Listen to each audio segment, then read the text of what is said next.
श्री राधे। नमस्कार दोस्तों, आप सभी का हमारे YouTube चैनल भक्ति भजन प्रोडक्शन में स्वागत है। मैं विजेंद्र आज आपके लिए एक और नई कहानी लेके आया हूँ। ये कहानी जो पढ़ने में आई वो ऐसी है। मगध सम्राट बिंदुसार ने एक बार अपनी सभा में पूछा कि देश की जो खाने की खाद्य समस्या है उसको सुलझाने के लिए सबसे सस्ती वस्तु क्या है।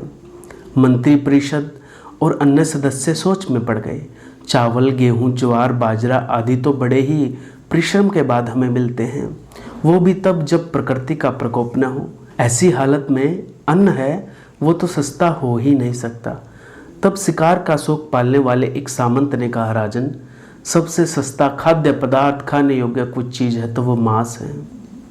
इसे पाने में मेहनत कम लगती है और पौष्टिक वस्तु खाने को मिल जाती है। सभी चुप थे। सभी ने इस बात का समर्थन किया, लेकिन प्रधानमंत्री चाणक्य चुप थे। तब सम्राट ने उनसे पूछा, आपका इस बारे में क्या मत है। चाणक्य ने कहा, मैं अपने विचार कल आपके सामने पेश करूंगा। रात हुई। रात होने पर प्रधानमंत्री उस सामंत के महल पहुंचे। सामंत ने द्वार खोला। इतनी रात गए प्रधानमंत्री को देखकर घबरा गया। प्रधानमंत्री ने कहा, शाम को महाराज एकदम से बीमार हो गए हैं। राजवैद्य ने कहा है कि किसी बड़े आदमी के हृदय का 2 तोला मांस मिल जाए तो राजा के प्राण बच सकते हैं।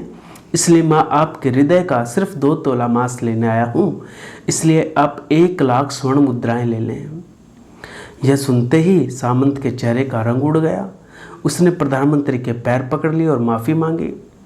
उल्टे 1 लाख स्वर्ण मुद्राएं देकर कहा कि इस धन से वह किसी और सामंत के हृदय का मांस खरीद ले।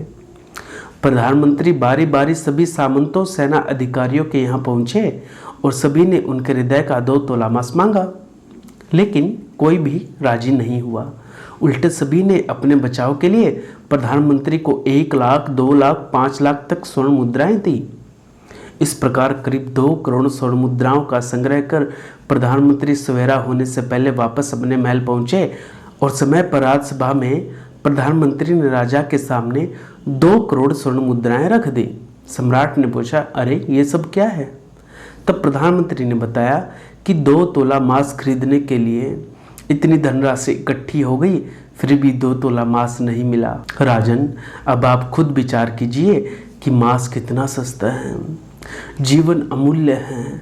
हम ये न भूलें कि जिस तरह हमें जीवन में अपनी जान प्यारी है, उसी तरह सभी जीवों को भी अपनी जान उतनी ही प्यारी है, लेकिन वो अपनी जान बचाने में असमर्थ हैं। और मनुष्य अपने प्राण बचाने हेतु हर संभव प्रयास कर सकता है, बोल कर, रिझा कर, डरा कर, रिश्वत दे के आदि आदि। पशु न तो बोल सकते हैं, न ही अपनी व्यथा बता सकते हैं, तो क्या बस इसी कारण उनसे जीने का अधिकार छीन लिया जाए। तो देखिए, मांसाहार को लेकर ये कहानी है, बड़ी प्यारी है कि हमारा कोई अधिकार नहीं है कि हम जीव जंतुओं को मारें और उन्हें मार कर खाएं। उनका भी जीने का हक है। तो ये कहानी पढ़ने को मिली, मैं आप तक लेके आया। आगे भी कुछ कथा कहानियाँ, किस्से, प्रसंग आप तक लाता रहूँगा। अगर आपको कहानियाँ पसंद आती हैं तो आप इन्हें लाइक करें, कमेंट करें, शेयर करें और हमारे यूट्यूब चैनल भक्ति भजन प्रोडक्शन को सब्सक्राइब करें। चैनल सब्सक्राइब करने के बाद बेल आइकन को दबा दें ताकि आपको हमारे आगे आने वाले वीडियोज़ के नोटिफिकेशंस मिलते रहें। श्री राधे।